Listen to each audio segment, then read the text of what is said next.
Ilman,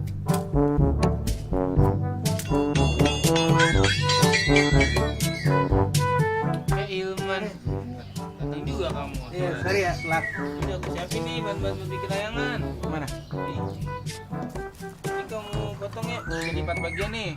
Yang dua 42 cm, yang dua lagi menjadi 48 cm. Oke.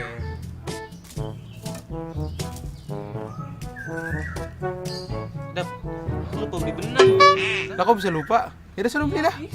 Beli. Tapi kira-kira berapa sentimeter yang Udah, diperluin ya? beli aja sono. Banyak pasti.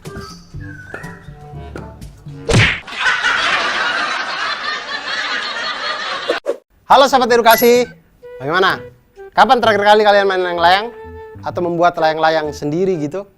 Ternyata kita kalau membuat layang-layang itu seperti lagunya dulu kan, apa? Ku ambil bulu sebatang, ku timbang dengan benar dan segala macam. Nah itu ternyata ada konsep-konsep matematika yang diterapkan di situ. Karena titik pertemuan di garis yang di tengah, kemudian benang yang kita ambil dari sisi luarnya, bambu yang kita jadikan layang-layang itu, semuanya itu ternyata membentuk segitiga, yang mana siku-siku dan benang-benangnya itu membentuk sisi miring dari segitiga, yang di situ mencerminkan tentang rumus Pitagoras. Nah, apa itu teorema Pitagoras? Teorema Pitagoras itu adalah teori yang menunjukkan hubungan antara sisi dalam segitiga siku-siku. Ingat, segitiga siku-siku. Jadi bunyi teorema Pitagoras itu adalah pada segitiga siku-siku berlaku kuadrat sisi terpanjang adalah sama dengan jumlah kuadrat sisi penyikunya. Atau kuadrat sisi miring itu sama dengan jumlah dari kuadrat sisi siku-sikunya. Nah, seperti terlihat pada gambar, sisi miringnya itu C, lalu sisi siku-sikunya itu ada A dan B. Maka sesuai dengan rumus Pitagoras, didapatkan bahwa C kuadrat sama dengan A kuadrat ditambah dengan B kuadrat. Atau C sama dengan akar dari A kuadrat ditambah dengan B kuadrat. Hal yang sama bisa kita lakukan dengan yang lain, jadinya dengan hubungan itu kita bisa lihat bahwa A kuadrat sama dengan C kuadrat dikurangi dengan B kuadrat. Atau A sama dengan akar dari C kuadrat dikurangi dengan B kuadrat. Hubungan ini juga kita bisa gunakan untuk mencari sisi B, di mana B kuadrat sama dengan C kuadrat dikurangi dengan A kuadrat, atau B sama dengan akar dari C kuadrat dikurang dengan A kuadrat. Nah, dengan menggunakan teorema Pitagoras, kita dapat menentukan panjang sebuah sisi pada segitiga siku-siku jika panjang dua sisi yang lainnya diketahui, atau kita bisa menentukan panjang sisi yang lain ketika dua panjang sisi yang lainnya diketahui. Nah, sekarang kita lihat ke masalah dari teman-teman kita tadi. Mereka ingin membuat layang-layang. Layang-layang itu ada dua rusuk paling tidak yang kita buat untuk bambunya itu kan. Bambu panjang begini kita ikat di sini di tengahnya. Sekarang benang-benangnya ini yang mengelilinginya ini ditanya, kalau bambu yang panjangnya 48 cm menjadi dua bagian sama panjang, sedangkan bambu berukuran 42 cm terbagi menjadi 10 cm dan 32 cm. Pertanyaannya adalah, berapa banyak benang yang dibutuhkan untuk membuat layang-layang tersebut? Maka seperti yang sudah-sudah, kita kumpulkan dulu yang kita ketahui.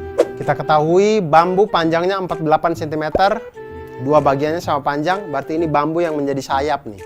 Makanya panjangnya sama. Kemudian ada lagi bambu berukuran 42 cm terbagi menjadi 10 cm dan 32 cm. Ini berarti bambu yang di tengah. Yang 10 cm yang biasanya di atas, 32 cm yang di bawah.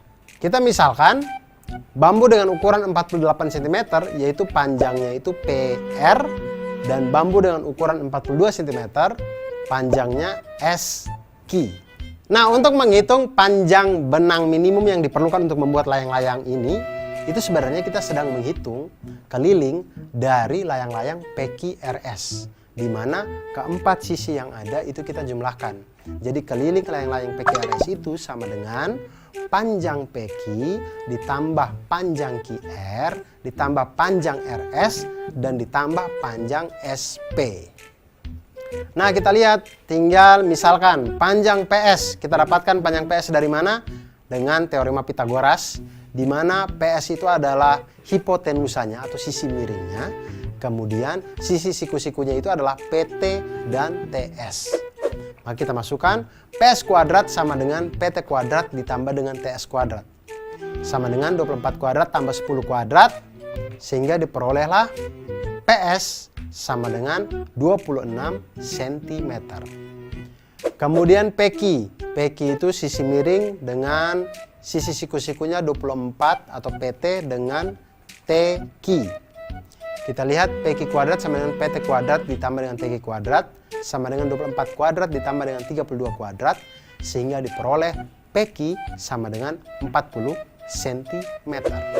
Maka keliling layang-layang PQRS itu sama dengan 2 kali 26 cm ditambah dengan 40 cm. Sama dengan 132 cm.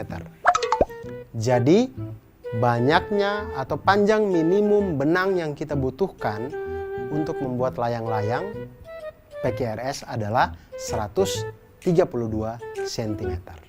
Nah sahabat edukasi, itu tadi pengawalan tentang Pitagoras. Ternyata dari Pitagoras kita bisa menghitung atau kita bisa mengetahui hubungan antar sisi-sisi di dalam sebuah segitiga siku-siku.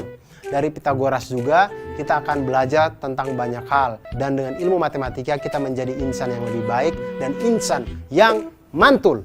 Manfaat betul.